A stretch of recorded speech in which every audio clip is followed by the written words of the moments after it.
नमस्कार साथियों, स्वागत है आपका आपके अपने चैनल हमारी अपनी हिंदी पर। साथियों, जैसा कि आप अवगत हैं कि हिंदी साहित्य का इतिहास लगभग 1000 वर्ष पुराना है। लेकिन हिंदी साहित्य का इतिहास जो है वो लगभग 200 वर्ष, जो हिंदी साहित्य इतिहास लिखने की परंपरा है लगभग 200 वर्ष पुरानी है। हिंदी साहित्य का इतिहास 19वीं शताब्दी में लिखना प्रारंभ किया गया। उसके पहले 19वीं शताब्दी के पहले भी साथियों कुछ ग्रंथ थे जिनमें कवियों का परिचयात्मक विवरण मिलता है, जैसे भक्तमाल, कविमाला, 252 वैश्वन की अर्थ था, 84 वैश्वन की अर्थ था। लेकिन उसमें काल दृष्टि जो है वो पर्याप्त न होने के कारण, काल क्रमानुसार वर्णन न होने के कारण इतिहास ग्रंथ की संज्ञा उनको नहीं दी गई। हिंदी साहित्य बहुत अजीब और बहुत ही रोचक बात है कि हिंदी साहित्य जो कि हमारी भारतीय भाषा है, इसके इतिहास लेखन का प्रयास सबसे पहले एक विदेशी गारसा द तासी द्वारा किया गया। क्या नाम था उनका? गारसा द तासी। गारसा द तासी जो है ये फ्रेंच विद्वान थे।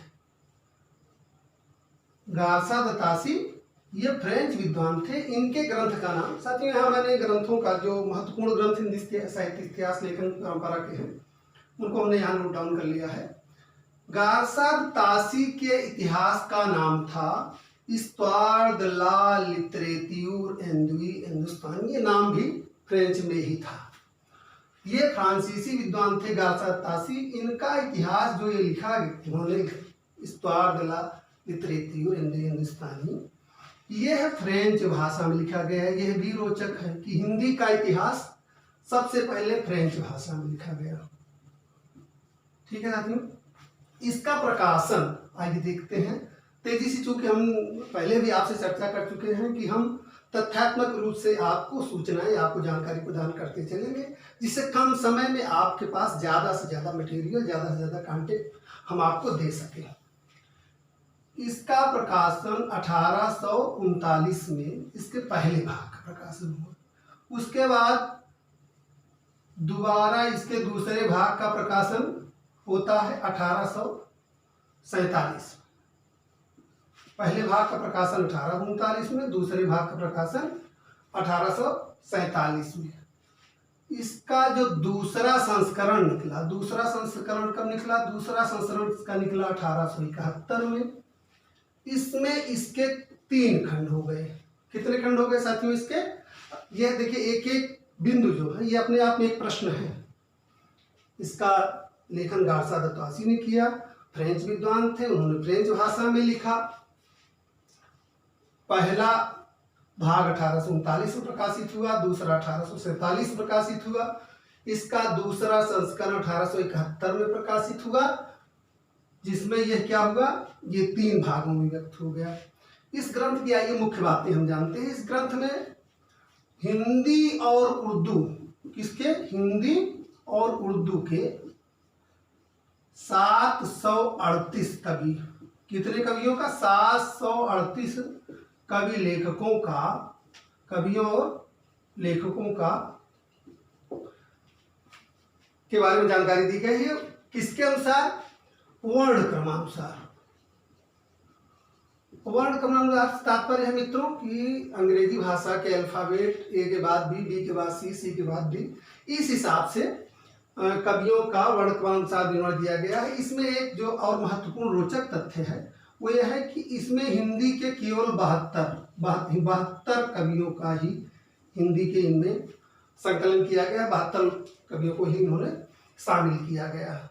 क्योंकि इनके इतिहास में एक ये बड़ी कमी है कि वर्ण क्रमानुसार होने के कारण कालक्रम आगे पीछे हो गया है।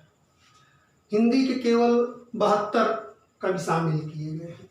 इसलिए इनके ग्रंथ को हिंदी साहित्य का व्यवस्थित इतिहास नहीं कहा जाता। यद्यपि इनका प्रयास तो स्थित है, क्योंकि इस दिशा में इन्होंने पहला प्रयास किया था, इसलिए इनके प्रयास की सराहना तो की जानी चाहिए। लेकिन यह है कि भाई विकास तो क्रमिक है, इसके बाद क्रमिक विकास में सुधार होते चलते हैं। इन्होंने सबसे पहले लिखा था, यह इनकी एक उपलब्धि थी। साथियों एक चीज और इसमें एक तथ्य आप जोड़ लीजिए, फ्रेंच भाषा में लिखा गया और इसका प्रकाशन कहाँ हुआ था? इसका प्रकाशन हुआ था पेरिस में। प्राच्य भाषा अनुवाद समिति द्वारा इसका प्रकाशन पेरिस में किया गया था। इसमें आप देखिए एक शब्द है एंदुई, एक हिंदुस्तानी। एंदुई से तात्पर्य है हिंदी, हिंदुस्तानी से तात्पर्य है हिंदुस्तानी। तो साहित्य के इतिहास में यद्यपि इतिहास दृष्टि न होने के कारण, जैसे इन्होंने कवियों की प्रवृत्तियों पर ध्यान नहीं दिया, वर्ण क्रमानुसार इनका विवरण था, हिंदी केवल 72 कवि सम्मिलित हुए, उसके बाद भी इस ग्रंथ का महत्वपूर्ण स्थान है। एक इसको 1952 एक प्रश्न ये भी बन सकता है। 1952 में डॉक्टर लक्ष्मी सागर वार्ष्णेय, आप जानते हैं ये बहुत बड़ा नाम है, डॉक्टर लक्ष्मी सागर वार्ष्णेय ने इसका अनुवाद कराया। अनुवाद क्या कराया? अनुवाद में इसका इन्होंने नाम रखा हिंदुई साहित्य का इतिहास। क्या रखा? हिंदुई साहित्य का इतिहास। इसका अनुवाद उन्होंने कराया था। ठीक है साथियों, तो यह एक बहुत महत्वपूर्ण प्रकरण है, इसलिए हमको लग रहा है इसमें ज़्यादा समय लग गया। इस्तवार दलाल लिटरेचर हिंदुस्तानी ये पहला हिंदी साहित्य का इतिहास ग्रंथ था। गार्सा दुतासी द्वारा लिखा गया था, फ्रेंच भाषा में था। इसका मुद्रण पेरिस में हुआ था। पहला भाग 1839, दूसरा 1843, दूसरा संस्करण 1871 में, जिसमें इसके 3 भाग हो जाते हैं। हिंदी उर्दू के 738 कवियों के उन्होंने संकलन किया है। वर्ण क्रमानुसार उनका विवरण उसमें है। हिंदी के 72 कवि सम्मिलित हैं और 1952 में डॉक्टर लक्ष्मी सागर वार्ष्णेय ने इसका अनुवाद हिंदी में कराया, हिंदी साहित्य का इतिहास नाम से। यह सभी तथ्य महत्वपूर्ण है और प्रायः परीक्षाओं में इससे कोई न कोई प्रश्न बन जाता है। आइए चलिए हम आगे बढ़ते हैं। साथियों दूसरा ग्रंथ, यह तो था विदेशी भाषा में लिखा गया। हिंदी भाषा में लिखा गया पहला हिंदी भाषा में लिखा गया हिंदी साहित्य के इतिहास संबंधी। इतिहास की तो बहुत संज्ञा नहीं दी गई, क्योंकि जो इतिहास के मानक हैं उन पर वो बहुत खरा नहीं था। लेकिन दूसरा ग्रंथ जो हिंदी साहित्य में लिखा गया था वो था भाषा काव्य संग्रह। भाषा काव्य संग्रह लिखा गया था 1873 में। इसको लिखा था महेश दत्त शुक्ल ने। महेश दत्त शुक्ल ने नवल किशोर प्रेस लखनऊ से प्रकाशित हुआ। कहाँ से? नवल किशोर प्रेस लखनऊ से प्रकाशित हुआ। इसके बारे में इतना ही जानना महत्वपूर्ण है। उसके बाद अगला जो महत्वपूर्ण ग्रंथ है वो है साथियों शिव सिंह सरोज। तीसरा महत्वपूर्ण ग्रंथ है शिव सिंह सरोज। कौन सा? शिव सिंह सरोज। साथियों शिव सिंह सरोज की रचना 1883 में हुई थी। 1883 ईस्वी में इसकी रचना होती है। इसके रचनाकार का नाम है शिव सिंह सेंगर। इसके रचनाकार क्या नाम है? शिव सिंह सेंगर। इस रचना में 1003 कवियों को इन्होंने सम्मिलित किया था। कितना? 1003 कवियों का। लेकिन इसमें काल विभाजन का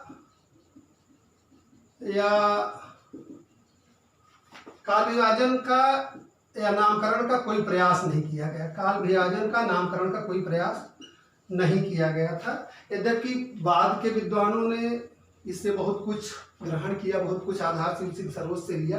तो शिव सिंह सरोज के बारे में आप इतना जान लीजिए, जो परीक्षोपयोगी बिंदु कि ये 1883 में प्रकाशित हुआ। शिव सिंह सरोज के लेखक हैं शिव सिंह सेंगर। 1003 कवियों को उन्होंने सम्मिलित किया। काल विभाजन एवं नामकरण का इन्होंने प्रयास नहीं किया। यद्यपि बाद के विद्वानों ने, बाद के इतिहासकारों ने इनसे सामग्री प्राप्त की, इनके आधार पर तमाम जानकारियां प्राप्त कर बाद का इतिहास लिखा। ठीक है साथियों, अब आइए हम अगले ग्रंथ की ओर बढ़ते हैं। बहुत महत्वपूर्ण ग्रंथ है, वो है modern vernacular literature of Hindustan. बहुत महत्वपूर्ण ग्रंथ है। आप इसको, ये है modern vernacular literature of Hindustan, modern vernacular literature of Hindustan. ये कहीं से इसमें नहीं लिखा है कि इतिहास ग्रंथ है, लेकिन वास्तव में सच्चे अर्थों में ये पहला इतिहास ग्रंथ था। इसका प्रकाशन कब हुआ था? इसका प्रकाशन 1888 में। Asiatic Society of Bengal, Asiatic Society of Bengal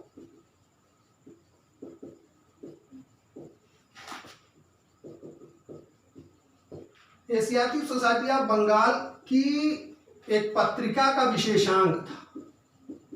क्या था ये? पत्रिका का विशेषांक। एशियाटिक सोसाइटी ऑफ बंगाल की पत्रिका के विशेषांक के रूप में इसका प्रकाशन हुआ था। इसके लेखक थे कौन? George Grierson. इसके लेखक कौन थे? ये सारे बिंदु आप बहुत ध्यान से देखते चलिए। 1888 में इसका प्रकाशन हुआ। एशियाटिक सोसाइटी ऑफ बंगाल की पत्रिका के विशेषांक के रूप में इसका प्रकाशन हुआ था। इसके लेखक जॉर्ज ग्रियर्सन थे। इसमें पहली बार क्या हुआ? पहली बार इन्होंने काल विभाजन का प्रयास किया था।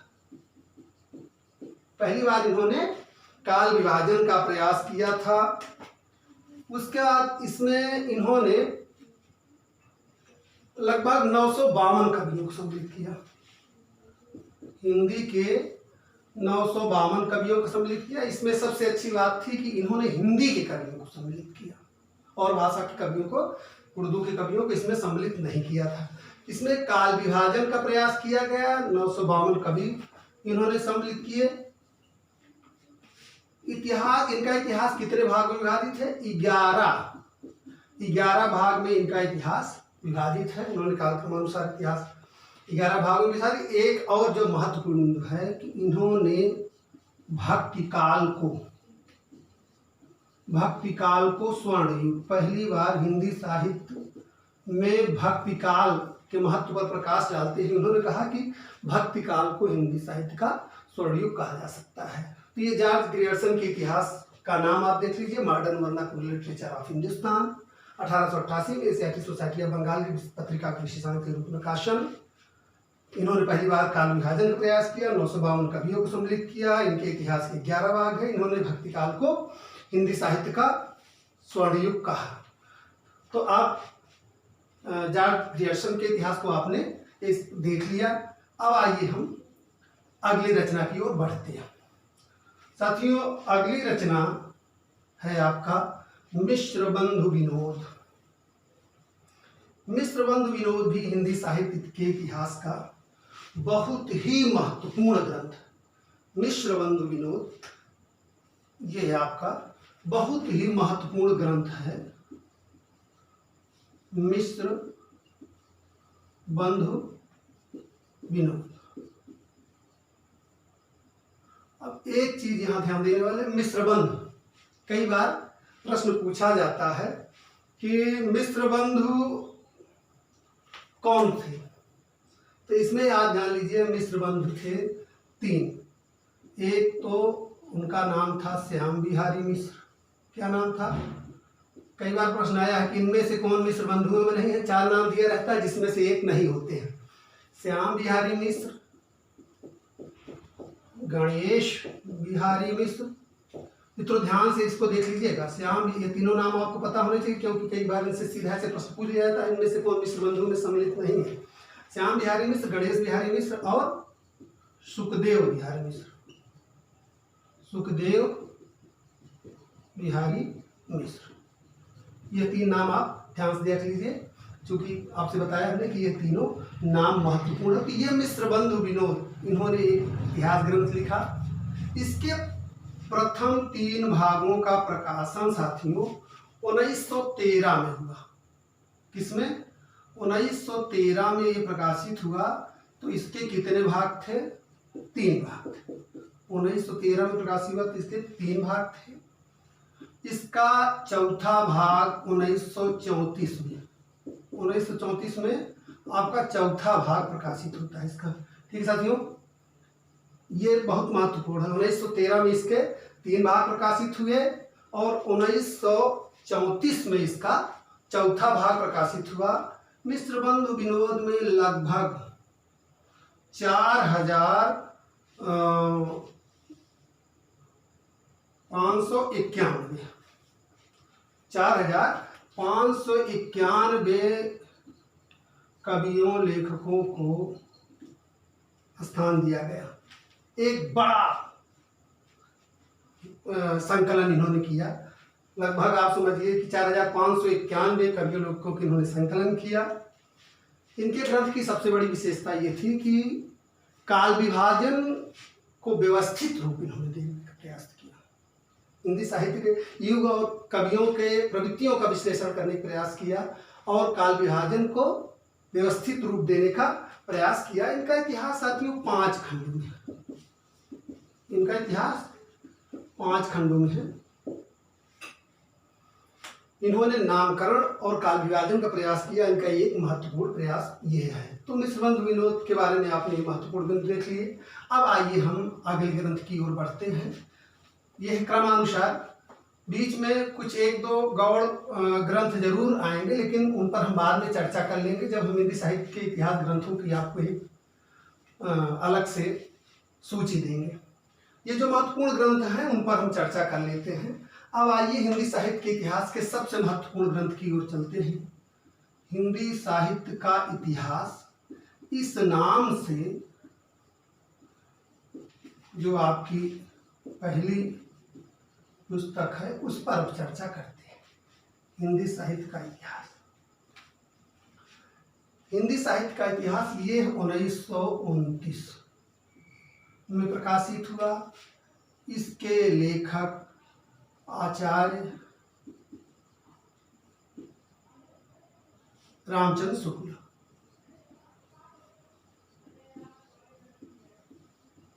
आचार्य शुक्ल। साथियों, हिंदी साहित्य का इतिहास 1929, आचार्य रामचंद्र शुक्ल हिंदी साहित्य के इतिहास का सबसे महत्वपूर्ण ग्रंथ है।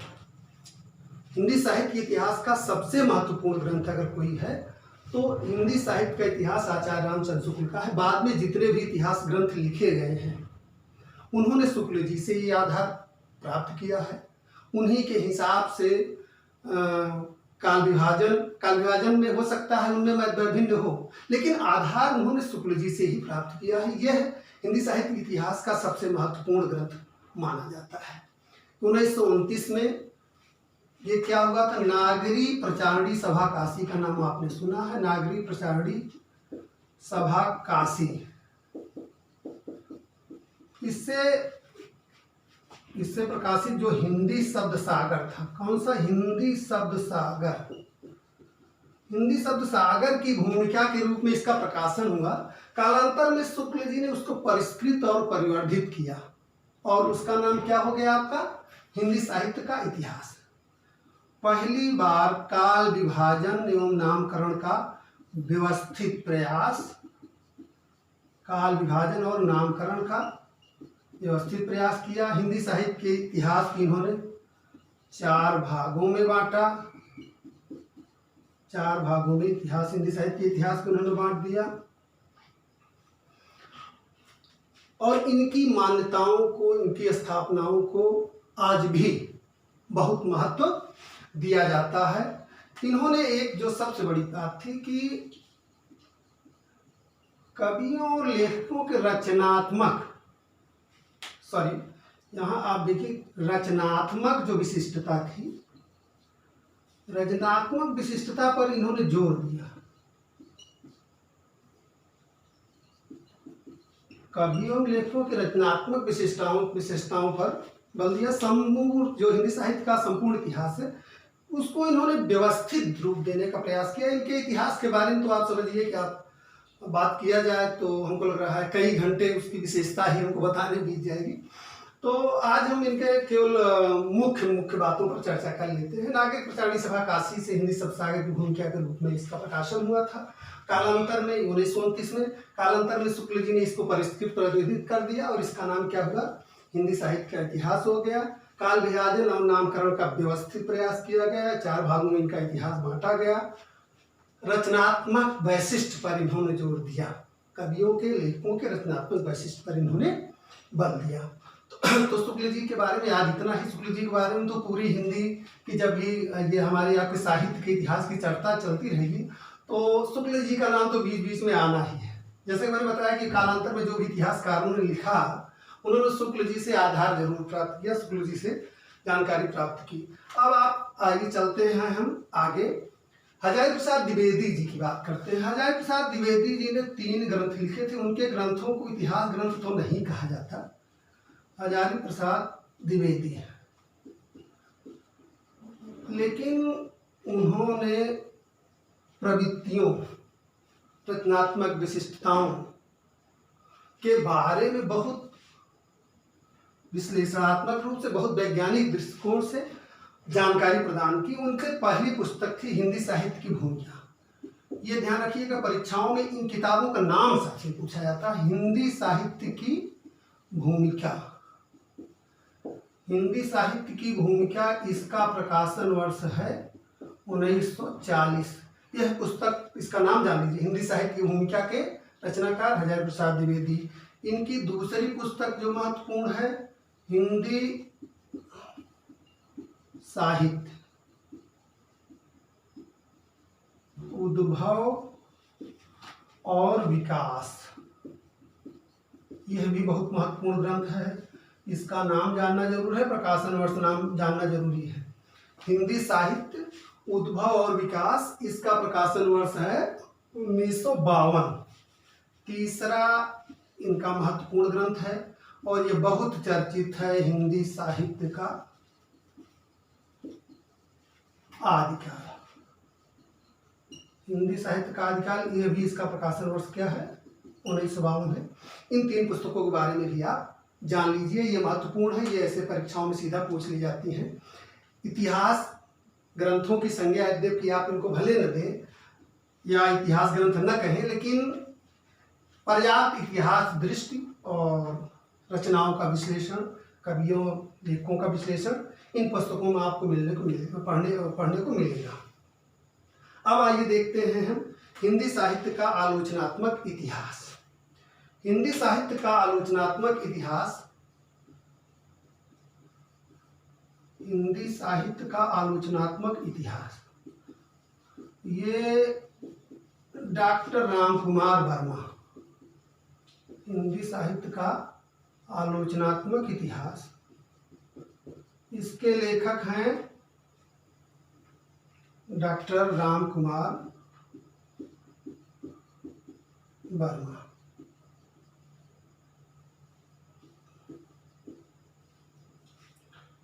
ये इतिहास साथियों 1938 में प्रकाशित हुआ था। कब प्रकाशित हुआ था? 1938 ईस्वी में। ये इतिहास 7 प्रकरणों में विभाजित है। कितने में? 7 प्रकरणों में विभाजित है। हिंदी साहित्य का आलोचनात्मक इतिहास डॉक्टर रामकुमार वर्मा द्वारा लिखित है, 1938 में प्रकाशित हुआ। ये 7 प्रकरणों में विभाजित है। एक जो सबसे महत्वपूर्ण तथ्य जिनसे इनका प्रश्न बनता वो ये है कि इन्होंने हिंदी का प्रथम कवि स्वयंभू को हिंदी का प्रथम कवि माना। स्वयंभू को हिंदी का प्रथम कवि ये मानते हैं। ठीक है साथियों, तो आलोचनात्मक इतिहास, हिंदी साहित्य के आलोचनात्मक इतिहास के बारे में आपने ये 4 महत्वपूर्ण बिंदु देख लिए। अब आइए हम अगले ग्रंथ की ओर, अगली पुस्तक की ओर बढ़ते हैं। आपका अगला ग्रंथ क्या है? हिंदी साहित्य का वैज्ञानिक इतिहास। हिंदी साहित्य का वैज्ञानिक इतिहास, यह ग्रंथ भी चर्चा में रहता है, महत्वपूर्ण है। हिंदी साहित्य का वैज्ञानिक इतिहास, हिंदी साहित्य का वैज्ञानिक इतिहास साथियों, इसको लिखा था डॉक्टर गणपति चंद्र गुप्त ने।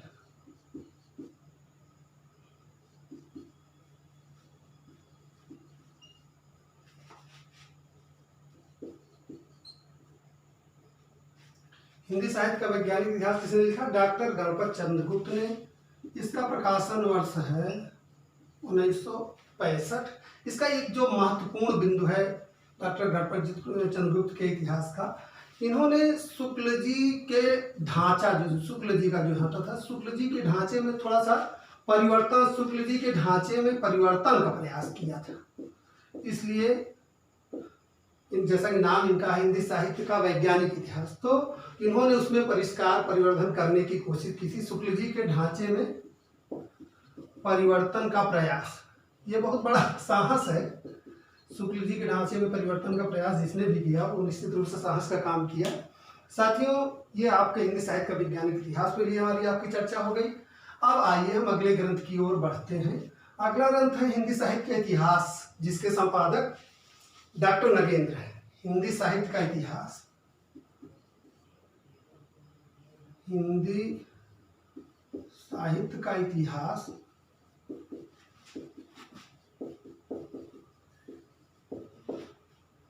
ये साथियों, ये पुस्तक प्रकाशित हुई 1973। कब प्रकाशित हुई थी? हिंदी साहित्य का इतिहास 1973 में प्रकाशित हुई थी।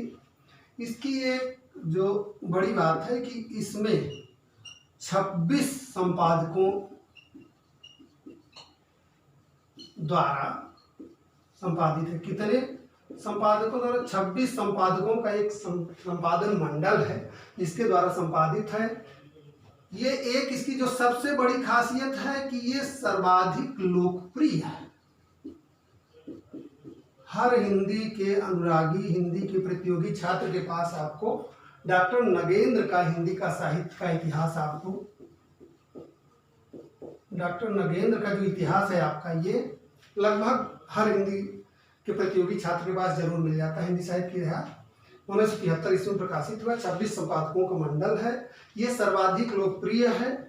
ठीक है साथियों, इसके बारे में आप इतना ही जान लीजिए। हाँ, ये तक कि जैसे एक कोई व्यक्ति इतिहास लिखता है तो उसमें उसके विचारों में और उसके विश्लेषण में एकान्वित होती है, लेकिन चूंकि 26 विद्वानों का मंडल था तो एकान्वित यद्यपि नहीं, फिर भी ये बहुत लोकप्रिय है और हिंदी साहित्य के इतिहास की दृष्टि से बहुत महत्वपूर्ण ग्रंथ है। तो हिंदी साहित्य का इतिहास डॉक्टर नगेंद्र 1973 में प्रकाशित हुआ था। आइए हम अगले ग्रंथ की ओर बढ़ते हैं। अगला ग्रंथ है आपका हिंदी साहित्य का बृहद इतिहास। हिंदी साहित्य का बृहद इतिहास, हिंदी साहित्य का बृहद इतिहास। हिंदी साहित्य का बृहद इतिहास साथियों, ये आपका काशी नागरी प्रचारणी सभा द्वारा प्रकाशित है। किसके द्वारा? काशी नागरी प्रचारणी सभा द्वारा प्रकाशित है। इसका 16 खंड, कितने खंडों में प्रकाशित है? यह 16 खंडों में प्रकाशित है। तो साथियों, यह आज आपने देखा कि स्वाद ला लितेतुर इंद्र हिंदुस्तानी से बढ़ते हुए हमने 10-11-12 ग्रंथों के बारे में आज हमने जो हिंदी साहित्य इतिहास लेखन परंपरा के क्रमानुसार आगे बढ़ते हुए हैं उनके बारे में हमने आज तेजी से मुख्य बिंदुओं पर चर्चा की है। क्योंकि किसी भी पुस्तक पर अगर हम बहुत विस्तार से चर्चा करेंगे तो एक पुस्तक पर आप समझिए कई दिन चर्चा हो लेकिन उसको समाप्त नहीं होना है। तो मुख्य बिंदु जो आपके लिए परीक्षा उपयोगी है और इससे सीधे इनसे जो जिन बिंदुओं पर चर्चा हुई इनसे सीधे प्रश्न बन जाते हैं। तो फिलहाल आज के लिए इतना ही। मिलते हैं अगले वीडियो में। हिंदी साहित्य के इतिहास से संबंधित ही अगला वीडियो है आपका। अगले वीडियो में आप मिलते हैं। तब तक के लिए धन्यवाद, नमस्कार।